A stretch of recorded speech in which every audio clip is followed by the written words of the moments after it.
Angola is set to host the second UN Tourism and ICAO Ministerial Conference on Tourism and Air Transport in Africa, taking place in Luanda from July 22nd to the 24th of this year. Along with the UN 2030 Agenda for Sustainable Development and the African Union Agenda 2063, the conference aims to identify challenges and opportunities to enhance air connectivity and seamless travel across Africa, strengthen dialogue between tourism and air transport stakeholders to address key business imperatives, and encourage political commitments to investigating tourism and air transport priorities into national and regional agendas. Africa holds immense potential for tourism and air transport growth, yet significant opportunities remain untapped. In 2024, the continent saw a record surge in international arrivals at 74 million, translating into 7% more arrivals compared to 2019 and 12% more than in 2023, underscoring the vital role of air transport in tourism expansion. Given their independence, this high-level conference will focus on fostering stronger synergies between the two sectors to drive economic growth and sustainable development. The program will also feature an expert workshop on tourism and air transport on July 22nd. I have joining me now from Luanda, the Angolan Minister for Tourism, Marcio de Jesus Lopes Daniel. He joins me from the Presidential Palace. Minister Daniel, thank you for joining me on the program today. Thank you, and my pleasure to have this stage to speak a bit about this very important conference that Angola will be hosting from 22 to 24 July this year. To an amazing opportunity to discuss important matters to our continent. Well, let's start off with that. The conference is later this month. Why is it so important for Luanda, especially? Why this destination this year?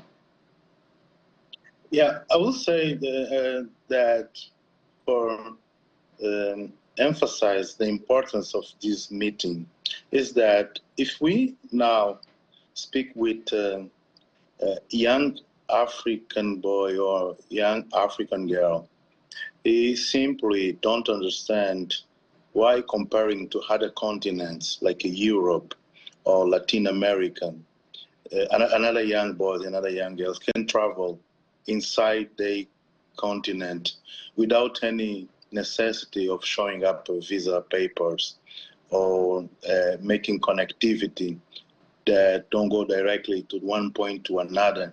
You have to take a lot of connections, sometimes even having the connections outside of the continent. So each time in this conference is a call for action. It's a call for action for African leaders to engage on two essential matters. One is to discuss how to implement visa-free policies within African countries. So Africans don't need to show up visas when they travel to another African countries. And this is an important key to boost the tourism between African countries.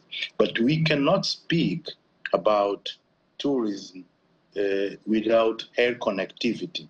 That's why we're bringing together these two important international organizations, which is the Organization for Tourism, the UN Tourism, and the ICAO, which is the International Association for Civil Aviation.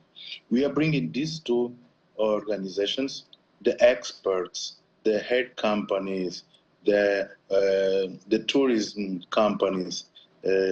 So we will host all the ministries for tourism and transport in Africa in order to discuss this matter. And I believe that it's time for African leaders present solutions to those important matters for all Africans across the continent. So I do understand that Angola is working on a visa-free policy for African countries.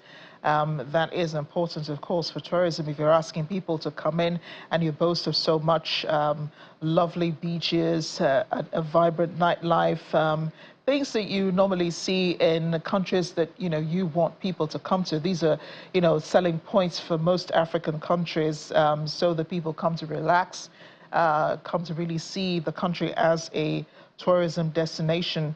Where is Angola now with its visa-free policy? Angola has done some steps toward this destination, which is a visa-free policy. We have visa exemptions for most of African countries and for most of Western and Asian countries.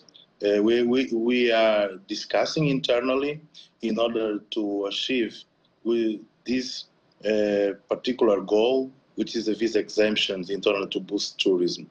We count on that with some very good experience. There are some African other countries that have already established this policy, like Benin, Ghana, and Rwanda, and some others.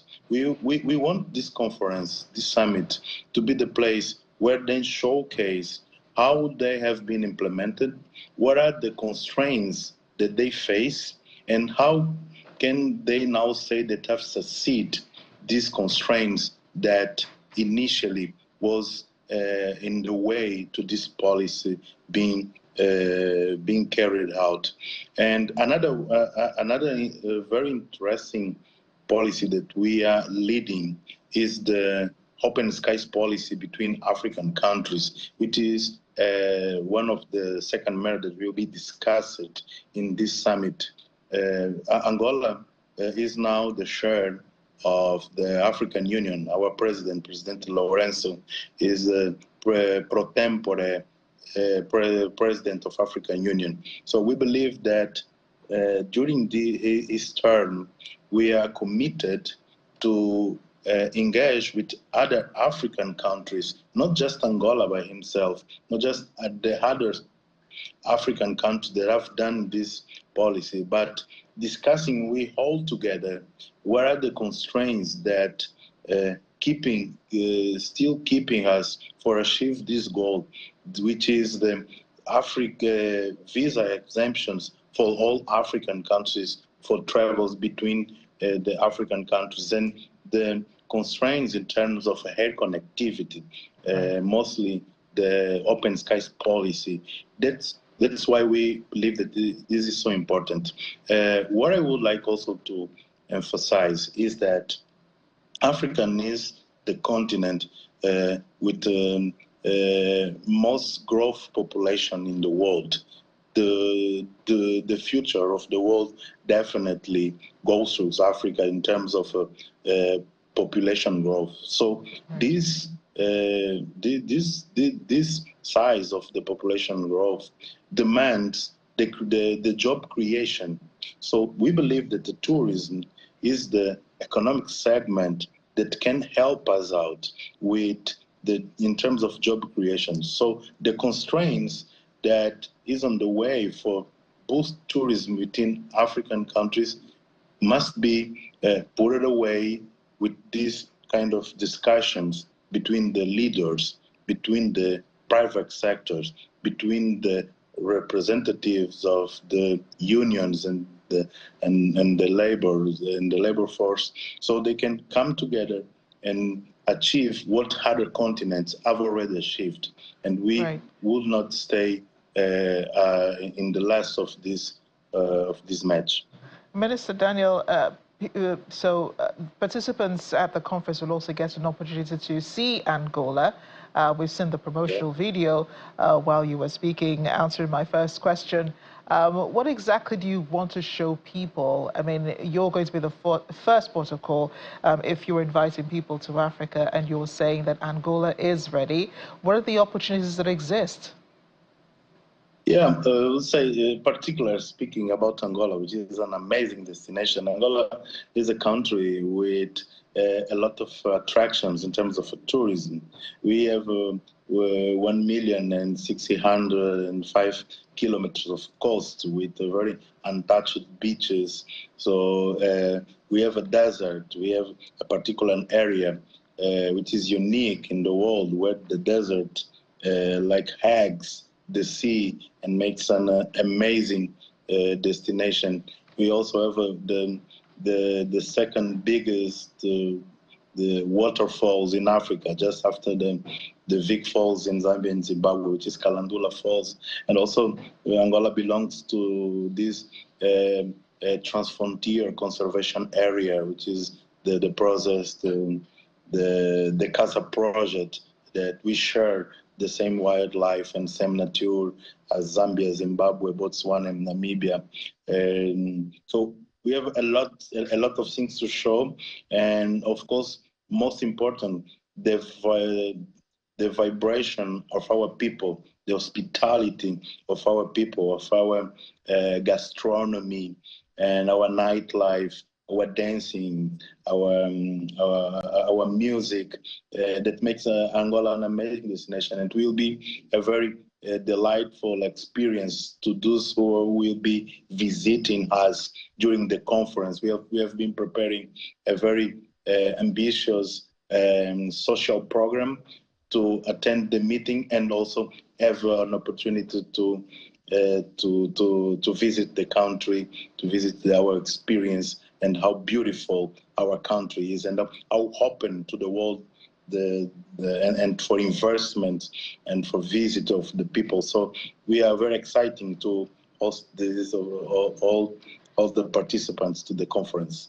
Well, we can't wait to be there. Thank you so much, Minister Marcio de Jesus Lopes Daniel, for joining us on The World Today. Thank you.